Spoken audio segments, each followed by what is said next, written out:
Welcome to Juvo Hub, your helping hand in property management education. We are so thankful that you have joined us, and please remember to follow and like us on your favorite social media outlet, which you can find in our show notes. Now let's get started.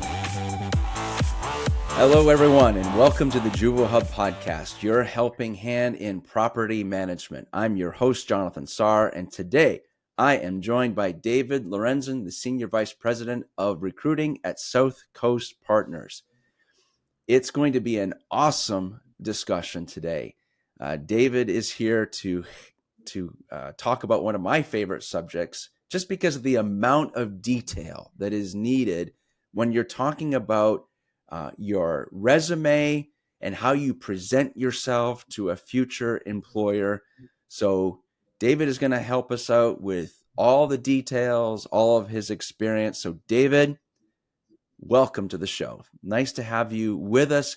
Give us a little background. Who are you? Who and the company that you work for? We'd love to know a little bit more about you. Yeah, thanks for having me, Jonathan. It's great to be here. And I work with a company called South Coast Partners. We were founded in 1993. So we just celebrated 31 years in business.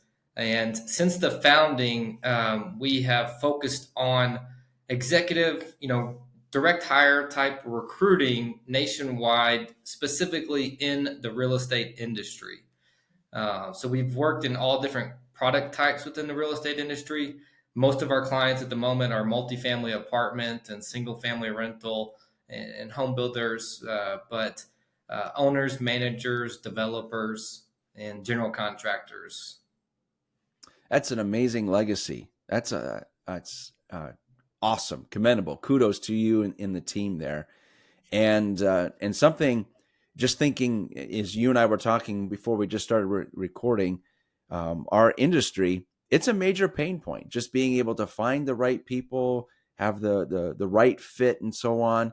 So a big need within the industry. So we're glad to you and your organization for the services that you provide. So let's focus in on the resume component. Let's talk about that for a minute. Now, it's a pet peeve of mine when I've seen resumes where there's peanut butter and jelly still on it from breakfast that morning, and there's like that level of like it doesn't really matter to me kind of approach to submitting a resume. Now, we're in a very professional industry. We would hope we would never see anything that terrible when submitting something.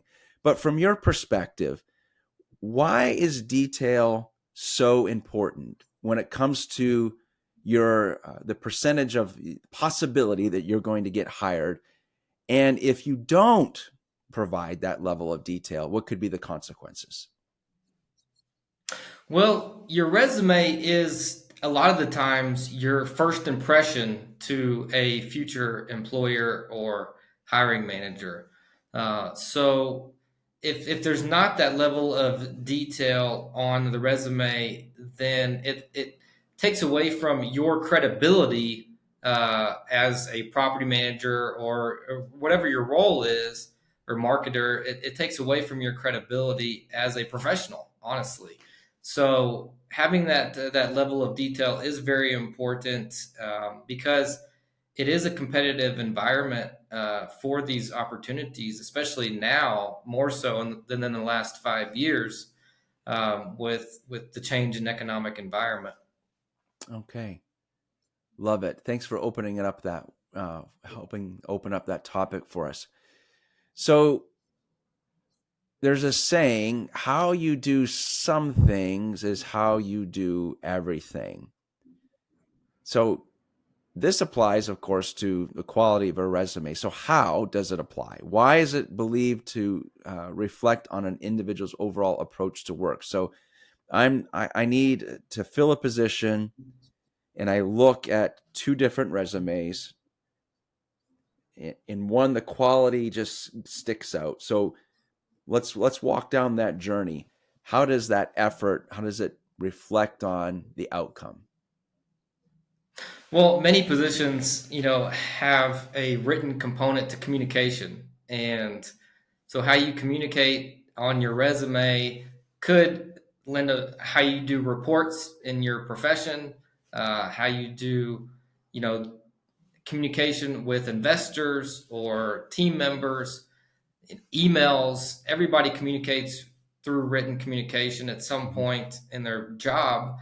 And so how you do the resume, can reflect on what type of worker you will be when you get into the position. Also, it lives, attention to detail. If you have, um,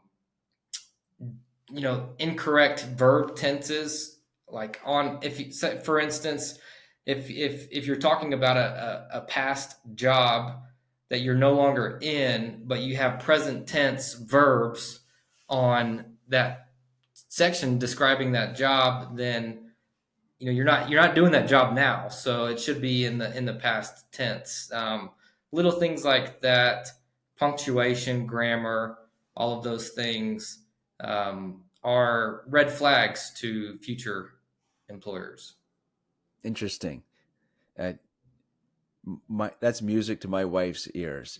She when she sees things from a grammatical standpoint, she does a lot of the QA for our company, and it's like nails on a chalkboard to her. So, and I know there's a lot in our industry that are that way because I see a lot of posts and stuff on LinkedIn about incorrect grammar. There's of course tons of memes. What happens when you have the wrong grammar?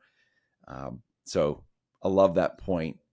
Just those little details of making sure it can look beautiful and pretty and great stock and so forth, but if you don't understand the principles of English, yeah, that can come back to bite you. So let's just take a quick commercial break, and I want to dive into some more details on how a resume can impact a future candidate. What does a team manager actually do? Team management is the foundation of a happy and effective workforce. Effective training can build a solid foundation. JuvoHub is happy to announce its new online course, Introduction to Team Management. Learn more about this course at juvohub.com, your helping hand in property management education. All right. Love this conversation, where it's going so far. So let me ask you this question, David. In what ways can a well written resume significantly impact a candidate's likelihood of securing an interview? And what specific elements should be emphasized to stand out among other applicants? That's a great question. And like you said, I mean, a lot of the times these hiring managers, they are looking at two resumes at a time and comparing. Mhm. And so if you want to get put in front of other candidates for a position and get that interview ultimately, then you want to have things like quantifiable accomplishments, quantifiable information in the real estate industry. How many units were you managing? What types of assets were you managing? How many properties were you managing? Or if you were in sales, how many leases did you sign? In renovation projects, how large were the renovation projects? What was the timeline? Did you complete it in 12 months or 24 months or 2 months? But having those quantifiable achievements and information can put you ahead of other candidates. Some other things are, listing your software skills. If you have a specific background with a specific software that maybe the future company uses, they'll want to see that because it's ultimately less training that needs to be done in the future and make the transition easier for candidates. And also, any certifications, education, obviously, you want to list on the resume and highlight those things. I mean, we work hard to get those certifications, and they do matter. So making sure those are on there. Yeah, yeah. It, it, some of the things you just mentioned made me think of the principles that we apply for instance, when it comes to developing courses. We want to make sure that there's always a good user experience. So, white space, good spacing, proper headings, all those things help a student when they're taking courses to be able to have uh, an easy way to navigate through the course, number one, and also an experience that helps them understand what they're supposed to do within a course. Do you feel like some of those principles apply when someone is trying to like lay out their resume? Absolutely. Spacing is